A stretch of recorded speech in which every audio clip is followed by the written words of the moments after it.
Hello मेरे प्यारे बच्चों, कैसे हो आप लोग। उम्मीद करता हूँ कि आप लोग बहुत बढ़िया होंगे, बड़े स्वस्थ होंगे, अपनी पढ़ाई को बखूबी कर रहे होंगे। तो चलिए आज मैं आपको बहुत इम्पोर्टेंट बातें बताऊंगा वोल्ट मीटर से संबंधित। बिल्कुल बेसिक सी बातें हैं जो आपको पता होनी चाहिए।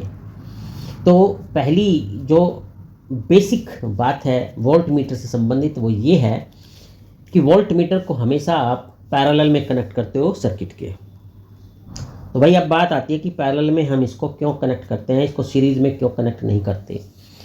तो अब देखो कि अगर आप इस वोल्ट मीटर को सीरीज में कनेक्ट कर दोगे सर्किट के, तो उस केस में क्या होगा कि रेजिस्टेंस सर्किट का हाई हो जाएगा। क्योंकि सीरीज में जब हम कनेक्ट करते हैं तो सीरीज में जो इक्विवेलेंट आता है वो जो सबसे बड़ा होता है इंडिविजुअल रेजिस्टेंस उससे भी बड़ा आता है। तो इसलिए जब सीरीज में कनेक्ट करोगे तो क्या होगा कि भाई जो इक्विवेलेंट रेजिस्टेंस बनेगा सर्किट का वो हाई हो जाएगा। तो इसीलिए जो करंट सर्किट में फ्लो करेगी वो रिड्यूज हो जाएगी पहले से।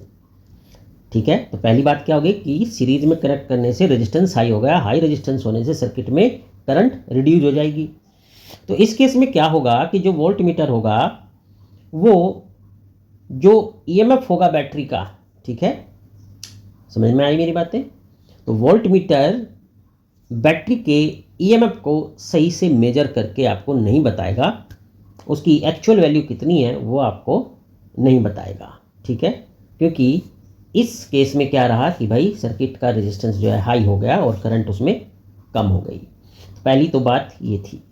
अब दूसरी बात इसमें क्या आती है कि जो रेंज होती है वोल्ट मीटर की, ठीक है, वो आप इंक्रीज भी कर सकते हो, वो आप डिक्रीज भी कर सकते हो।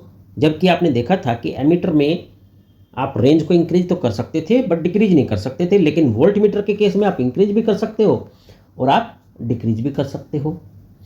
अब बात ये आती है कि अगर आपके पास जो वोल्ट मीटर है, ठीक है, उसकी रेंज को आप सपोज n टाइम्स बढ़ा देना चाहते हैं, यानी जो पहले उसकी रेंज है उसका n टाइम रेंज आप इसकी करना चाहते हैं, तो उस केस में आपको क्या करना पड़ेगा कि इस वोल्ट मीटर के सीरीज में, ठीक है, ध्यान देना, इसके सीरीज में एक रेजिस्टेंस आपको कनेक्ट करना होगा और इस रेजिस्टेंस की जो वैल्यू होगी वो कितनी होगी, जो इसका ओरिजिनल रेजिस्टेंस है उसका n-1 गुणा होनी चाहिए, यानी n-1 multiply resistance of the original volt meter.